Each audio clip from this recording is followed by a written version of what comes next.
ನಾನು doctor Manjunath Shastri Shri Shankara Cancer Hospital and Research ಸೆಂಟರ್ನಲ್ಲಿ surgical oncologist ಮತ್ತು ರೋಬೋಟಿಕ್ ಸರ್ಜನ್ ಆಗಿ ಕೆಲಸ ಮಾಡುತ್ತಿದ್ದೇನೆ.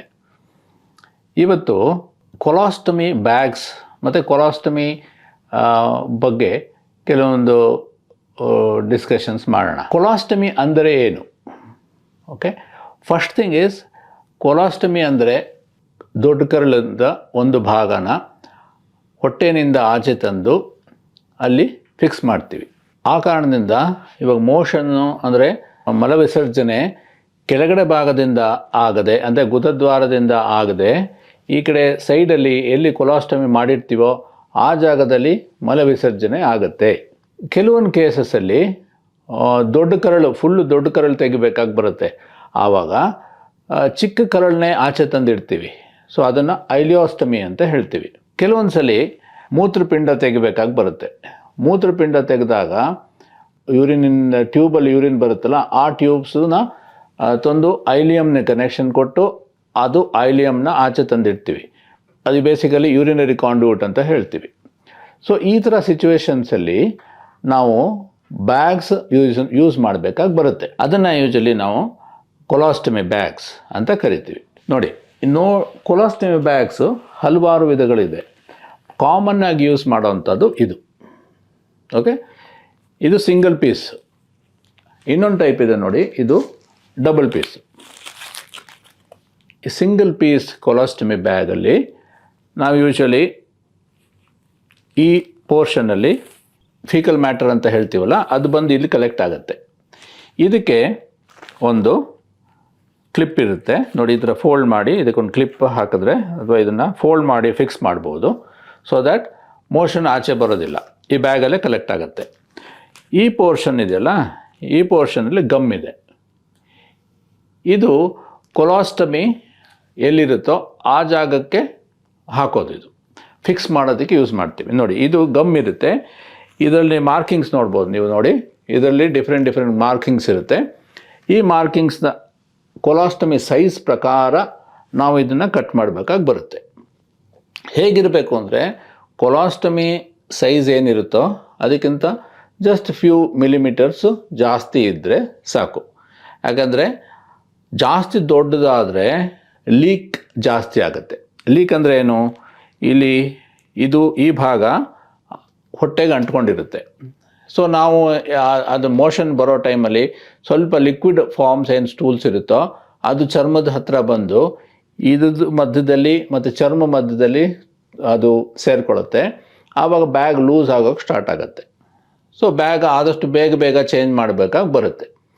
ಆ ಕಾರಣದಿಂದ ನಾವು ಕಟ್ ಮಾಡಬೇಕಾಗಿರೋದು ಇದು ಸರ್ಕ್ಯುಲರ್ ಕಟ್ ಏನು ಮಾಡ್ತೀವೋ ಅದನ್ನು ನಾವು minimum just about the size of the colostomy ಮಾತ್ರ ಮಾಡಬೇಕು.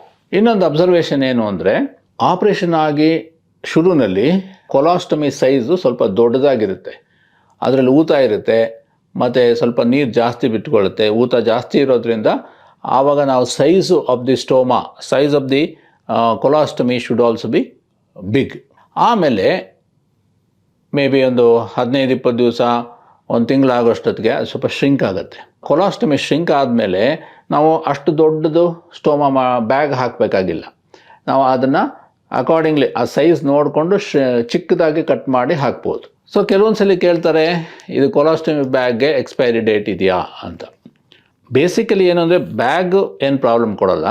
ಈ ಗಮ್ ಹಾಕಿರೋ ಜಾಗ ಇದೆಯಲ್ಲ, ಆ ಜಾಗದಲ್ಲಿ ಕೆಲವೊಂದು ಸಲ ಭಾಳ ದಿವಸ ಅದನ್ನು ಯೂಸ್ ಮಾಡದೆ ಇಟ್ಟಿದ್ದಾಗ ಕೆಲವೊಂದು ಸಲ ಗಮ್ ಪೋರ್ಷನ್ನ ಸ್ವಲ್ಪ ಕಮ್ಮಿ ಆಗುತ್ತೆ. So the effectiveness of the sticking ability will come down. So ಆ ಕಾರಣದಿಂದ ರೀಸನಬ್ಲಿ ರೀಸೆಂಟ್ ಆಗಿರೋ ಬ್ಯಾಗ್ಸ್ ಯೂಸ್ ಮಾಡಿದ್ರೆ ಒಳ್ಳೆಯದು. ಈ ಸಿಂಗಲ್ ಯೂಸ್ ಬ್ಯಾಗ್ ಇರೋದಿಲ್ಲ, ಸಿಂಗಲ್ ಪೀಸ್. ಈ single piece is usually for a single use only. ಅಂದರೆ ಏನು, ಇದು ನಾವು ಈ ಸ್ಟಿಕ್ಕರ್ ತೆಗೆದುಬಿಟ್ಟು ಅಬ್ಡಮಿನಲ್ ವಾಲ್ ಅಂದರೆ ಹೊಟ್ಟೆಗೆ ಅಂಟಿಸಿರ್ತೀವಿ. ಅದು ಒನ್ಸ್ ಇಟ್ ಸ್ಟಾರ್ಟ್ಸ್ ಲೀಕ್ ಆಗೋಕ್ಕೆ ಸ್ಟಾರ್ಟ್ ಆಗಿದ ತಕ್ಷಣ ನಾವು ಅದನ್ನು ತೆಗೆದುಬಿಟ್ಟು ಇನ್ನೊಂದು ಹೊಸ ಬ್ಯಾಗ್ ಹಾಕಬೇಕು. ಓಕೆ, ಕಾಮನ್ ಆಗಿ ಕೇಳೋ ಕ್ವಶ್ಚನ್ ಅಂದರೆ, ಒಂದು ಬ್ಯಾಗು ಎಷ್ಟು ದಿವಸ ಯೂಸ್ ಮಾಡ್ಬೋದು? ಇದು it depends upon the type of stools. Suppose colostomy ಆಗಿದೆ, ಕೊಲಾಸ್ಟಮಿನಲ್ಲಿ ಬರೋ ಸ್ಟೂಲ್ಸು ಸ್ವಲ್ಪ ಗಟ್ಟಿ ಇರುತ್ತೆ. ವೆರಾಸ್ ಐಲಿಯೋಸ್ಟಮಿ ಅಂತ ಮಾಡ್ತೀವಲ್ಲ, ಅಂದರೆ ಚಿಕ್ಕ ಕರುಳನ್ನ ಆಚೆ ತಂದು ಇಡ್ತೀವಲ್ಲ, ಆ ಟೈಮಲ್ಲಿ it will be more of a liquid stools, ನೀರಾಗಿರುತ್ತೆ ಸ್ಟೂಲ್ಸ್, ಅಥವಾ ಸೆಮಿ ಸಾಲಿಡ್ ಇರುತ್ತೆ. ಸೊ ಆ ಥರ ಇರೋ ಟೈಮಲ್ಲಿ, ಸೆಮಿ ಸಾಲಿಡ್ ಟೂಲ್ಸ್ ಬರೋ ಟೈಮಲ್ಲಿ ಲೀಕ್ ಚಾನ್ಸಸ್ ಜಾಸ್ತಿ. ಸೊ ಆವಾಗ ಟೂಲ್ಸು ಬ್ಯಾಗ್ಸು ಬೇಗ ಚೇಂಜ್ ಮಾಡಬೇಕಾಗಿ ಬರ್ಬೋದು. ವೆರಸ್ ಕೊಲಾಸ್ಟಮಿ ಮತ್ತು ಸ್ಟೂಲ್ಸ್ ಯಾವಾಗಲಾದರೂ ಗಟ್ಟಿಯಾಗಿ ಬರೋಕ್ಕೆ ಸ್ಟಾರ್ಟ್ ಆದಮೇಲೆ the usage of this bag will be limited. ಅಂದರೆ the usage of this bag may go on for about 3 days or 2 days depending upon the consistency of the stools. Motions ಎಷ್ಟು ಸಲ ಬರುತ್ತೆ, ಬ್ಯಾಗ್ನ ಎಷ್ಟು ಸಲ ಎಂಪ್ಟಿ ಮಾಡಬೇಕು ಅಂತ ಕೇಳ್ತಾರೆ. Again it depends upon the quantity of stools that come. ಅಂದರೆ ಬ್ಯಾಗಲ್ಲಿ ಎಷ್ಟು ತುಂಬ್ತಾ ಇದೆ. ಬ್ಯಾಗ್ನ ಯೂಶಲಿ ನಾವೇನು ಹೇಳ್ತೀವಿ ಅಂದರೆ, ಬ್ಯಾಗು ಅರ್ಧ ಫುಲ್ ಆಗಿದ ತಕ್ಷಣ ಅರ್ಧ ಫುಲ್ ಆಗೋ ಅಷ್ಟೊತ್ತಿಗೆ ಚೇಂಜ್ ಮಾಡೋದು ಉತ್ತಮ, ಅಥವಾ ಖಾಲಿ ಮಾಡೋದು ಉತ್ತಮ. ಚೇಂಜ್ಗಿಂತ ಖಾಲಿ ಮಾಡೋದು ಉತ್ತಮ. ಯಾಕೆ ಅಂದರೆ ಈ ಬ್ಯಾಗಲ್ಲಿ ಜಾಸ್ತಿ ತುಂಬಿಕೊಂಡ್ರೆ ಇದು ಎಳೆಯುತ್ತೆ, ಭಾರದಿಂದ ಎಳೆಯುತ್ತೆ. ಎಳೆದಾಗ ಏನಾಗುತ್ತೆ, ಈ ಸ್ಟಿಕ್ಕರ್ ಇರುತ್ತಲ್ಲ, ಸ್ಟಿಕ್ಕರ್ ಲೂಸ್ ಆಗೋಕ್ಕೆ ಸ್ಟಾರ್ಟ್ ಆಗುತ್ತೆ. ಸೊ ಈ ಭಾಗದಲ್ಲಿ ನಮಗೆ ಅರ್ಧ ಫಿಲಪ್ ಆಗ್ತಾ, ಬ್ಯಾಗ್ ಅರ್ಧ ಫಿಲಪ್ ಆಗ್ತಾ ಇದ್ದಂಗೆ ನಾವು ಅದನ್ನು ಖಾಲಿ ಮಾಡೋದು ಉತ್ತಮ. ಇನ್ನೊಂದೇನು ಅಂದರೆ, ಈ ಜಾಗ ನೋಡಿ, ಈ ಪೋರ್ಷನ್ನು ಕಾರ್ಬನ್ ಎಂಬೆಡೆಡ್ ಇದೆ. ಅಂದರೆ ಅಲ್ಲಿ ಈ ಜಾಗದಿಂದ ಗ್ಯಾಸ್ ಏನಿರುತ್ತೋ ಅದು ಆಚೆ ಬರೋಕ್ಕೆ ಹೆಲ್ಪ್ ಆಗುತ್ತೆ.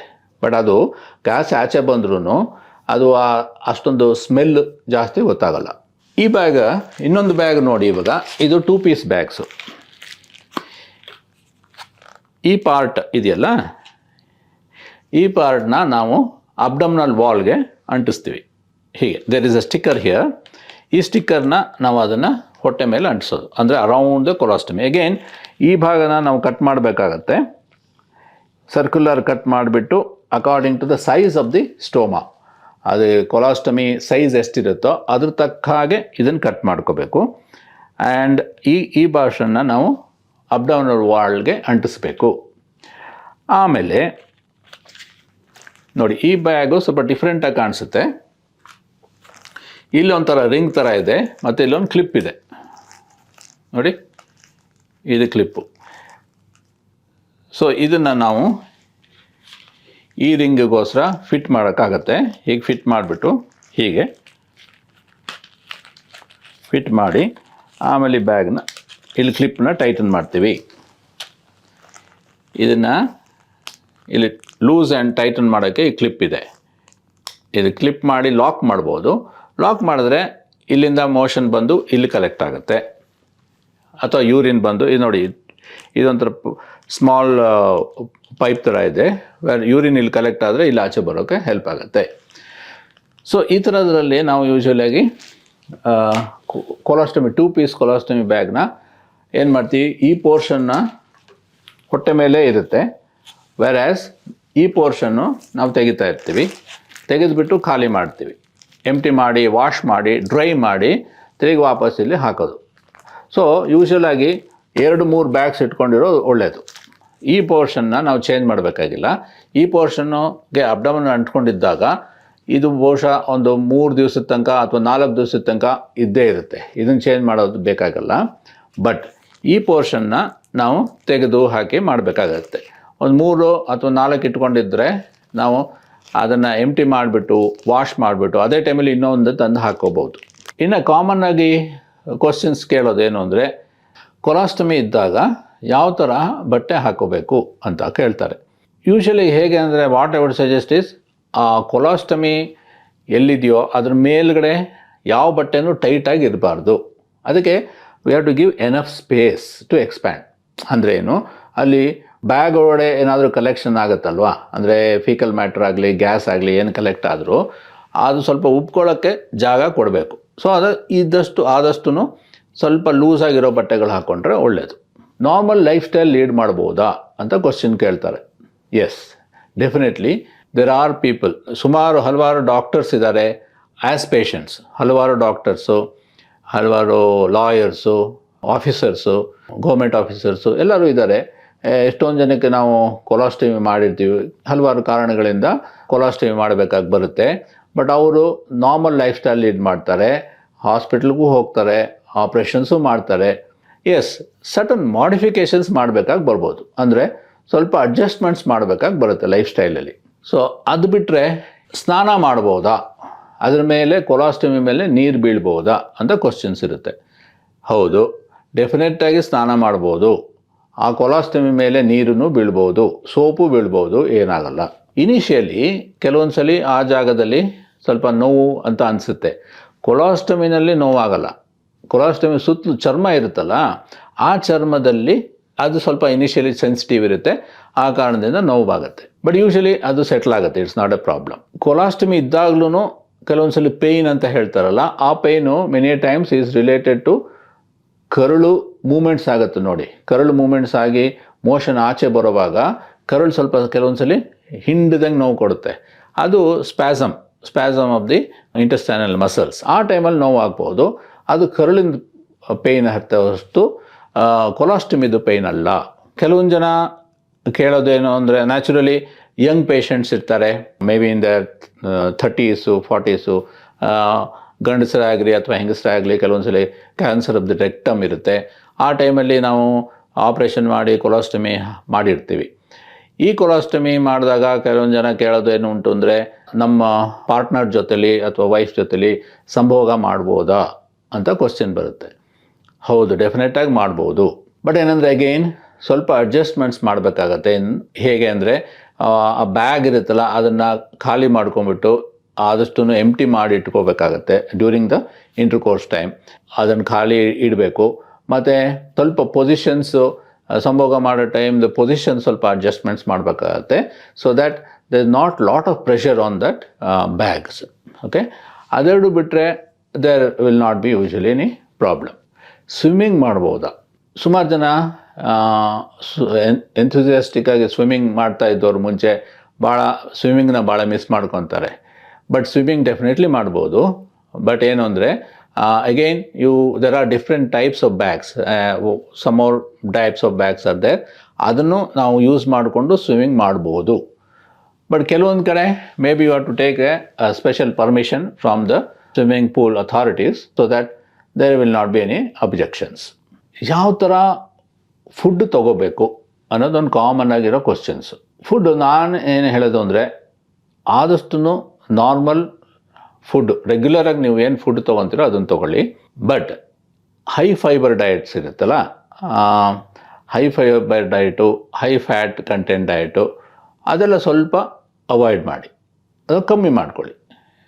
ಅದರದ್ದು ಇವಾಗ ಯಾವುದೇ ಹಣ್ಣು ತೊಗೊಂಡಾಗ್ಲೂ ಅದರದ್ದು ಆದಷ್ಟು ಕವರು ಏನಿರುತ್ತೆ, ಇವಾಗ ಆ್ಯಪಲ್ ತೊಗೊಂಡ್ರೆ ಆ್ಯಪಲ್ದು ಕವರಿಗೆ ಸ್ವಲ್ಪ ತೆಗೆದುಬಿಟ್ಟು the inside of it you can take. ಹಾಗೆಯೇ ಕೆಲವೊಂದೆಲ್ಲ ಗ್ಯಾಸ್ ಪ್ರೊಡ್ಯೂಸಿಂಗ್ ಸಬ್ಸ್ಟೆನ್ಸಸ್ ಇರುತ್ತೆ, ಅದನ್ನು ಸ್ವಲ್ಪ ಕಮ್ಮಿ ಮಾಡ್ಕೋಬೇಕು. ಹಾಗೆ ಅಂದ್ಬಿಟ್ಟು ನಾನು ಆಲೂಗಡ್ಡೆ ತಿನ್ನೋದೇ ಬೇಡವೇ ಅನ್ನೋ ಥರ ಏನಿಲ್ಲ, ತಿನ್ಬೋದು. ಬಟ್ ಸ್ವಲ್ಪ ರೆಗ್ಯುಲೇಟ್ ಮಾಡಿಕೊಂಡ್ರು ಸಾಕು. ಬೆಳ್ಳುಳ್ಳಿ ಮತ್ತು ಈರುಳ್ಳಿ ತಿನ್ಬೋದಾ? ಡೆಫಿನೆಟ್ಲಿ ತಿನ್ಬೋದು. ಮುಲ್ಲಂಗಿ ತಿನ್ಬೋದು, ಬಟ್ ಅಗೈನ್ ಅದರದ್ದು ವಾಸನೆ ಬಂದೇ ಬರುತ್ತೆ. ಆಲ್ಮೋಸ್ಟ್ ಇಟ್ಸ್ ವೆರಿ ಕಾಮನ್ಲಿ ಬಂದೇ ಬರುತ್ತೆ. ಬಟ್ ಆದಷ್ಟು ಅದನ್ನು ಕ್ವಾಂಟಿಟಿನ ಸ್ವಲ್ಪ ಅಡ್ಜಸ್ಟ್ ಮಾಡ್ಕೋಬೇಕಾಗತ್ತೆ, ಕ್ವಾಂಟಿಟಿನ ಸ್ವಲ್ಪ ಕಮ್ಮಿ ತೊಗೋಬೇಕಾಗತ್ತೆ. ಲೈಫ್ ಸ್ಟೈಲ್ ಇರುತ್ತೋ ಅದರಲ್ಲಿ ಸ್ವಲ್ಪ ಮಾಡಿಫಿಕೇಷನ್ಸ್ ಮಾಡ್ಕೋಬೇಕಾಗಿ ಬರುತ್ತೆ.